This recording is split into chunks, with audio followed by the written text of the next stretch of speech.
Cricket bowling machine. मजार नाम के गांव में गुरु नाम का एक व्यक्ति हुआ करता था। वो बहुत लालची था। वो गांव में लोगों को ब्याज पे पैसे देता था। एक बार उसके पास उस गांव में रहने वाला पाटिल आया।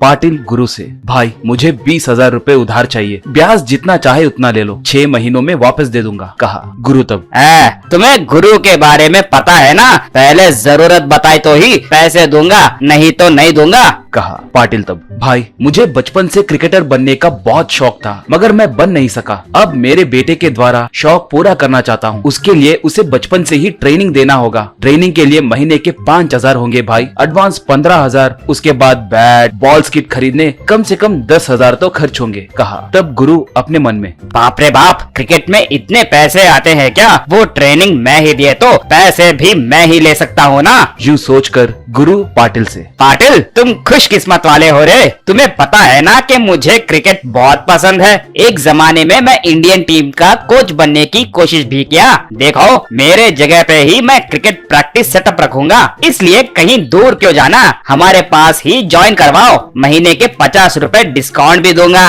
वो पैसे मैं ब्याज में काटूंगा, मगर समय पे ब्याज भर देना, ठीक है? कहा तब पाटिल ठीक है कहकर वहाँ से चला गया। बाद में गुरु अपने पहचानत के थोड़े लोगों की मदद से उसके जगह पर क्रिकेट प्रैक्टिस सेटअप को रखा।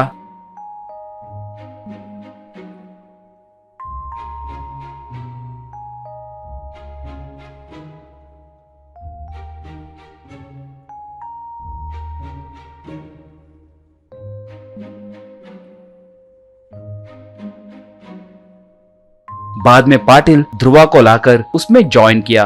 ध्रुवा नेट्स में बैट पकड़कर प्रैक्टिस करने लगा तो गुरु बॉल फेंकने लगा। ऐसे थोड़ी देर बैटिंग करने के बाद ध्रुवा गुरु से, अंकल आपको क्रिकेट खेलना आता कि नहीं? वैसे भी मैं तुम जैसों के साथ नहीं खेलता, बॉलिंग मशीन है तो ही मैं खेलूंगा, नहीं तो मैं कल से नहीं आऊंगा। कहा अब गुरु कुछ कर नहीं सका और एक बॉलिंग मशीन मंगवाया।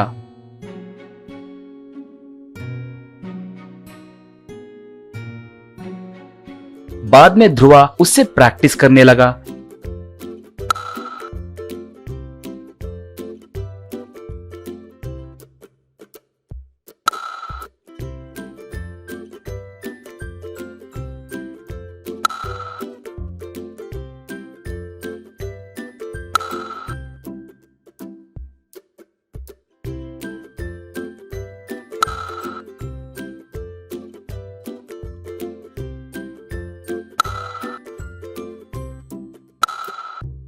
ऐसे थोड़े दिन बीतने के बाद ध्रुवा गुरु के पास आकर, देखो अंकल मैं कल से आना बंद कर रहा हूँ, पता नहीं आप मशीन में बॉल्स डाल रहे हैं, मैं मार रहा हूँ, मुझे कुछ समझ नहीं आ रहा, मैं ऊब गया हूँ। आए दिन मुझे यहाँ आने के बाद बहुत भूख लग रही है, बड़े बड़े चॉकलेट्स खाने का मन कर रहा है, चॉकलेट्स दिए तो आऊंगा, नहीं तो नहीं आऊंगा। कहा गुरु तब, मेरे बाप ऐसे मत करो, मैं तुम पे ही आस रखे बैठा हूँ, तुम्हें तुम्हारे दोस्तों को भी लाना है, तुम जैसे 100 लोगों को कोचिंग देकर मुझे बहुत पैसे कमाना है, हो सके तो इंडियन क्रिकेट टीम का कोच भी बनना है, इसलिए मैं तुम्हें चॉकलेट दूंगा, अब आ जाओ।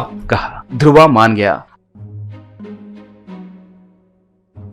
अगले दिन से गुरु ध्रुवा से प्रैक्टिस करवाना छोड़कर उसे चॉकलेट्स देने लगा। इससे ध्रुवा चॉकलेट्स खाते हुए बैठकर टाइम होते ही घर चले जाने लगा। ऐसे 1 महीना बीता। एक बार ध्रुवा कोचिंग सेंटर को नहीं आया तो गुरु उसके घर गया। वहां ध्रुवा की माँ ध्रुवा दूसरी जगह कोचिंग को जा रहा है बोली। ये सुनकर गुरु वहां पर गुस्से से गया। वहां पाटिल को देखकर गुस्से से ध्रुवा से कोचिंग क्यों बंद करवा दिया कहकर पूछा। तब पाटिल, देखो भाई लालच की भी हद होती है, तुम्हें क्रिकेट का स्पेलिंग भी नहीं आता और तुम क्रिकेट सिखा रहे हो, तुमसे मेरा बेटा कैसे सीखेगा? मेरी मती मारी गई जो तुम्हारे भरोसे उसे तुम्हारे पास छोड़ आया, टाइम वेस्ट हुआ। देखो ब्याज व्याज छोड़ो, 1 आना भी नहीं दूंगा, जाओ अब, आइंदा मुझे दिखना मत। कहते ही गुरु गुस्से से, अच्छा इसे 20,000 दिए तो भी ब्याज मिलता था, बेकार में 50,000 रुपए बर्बाद हो गए कहकर वहां से चला गया।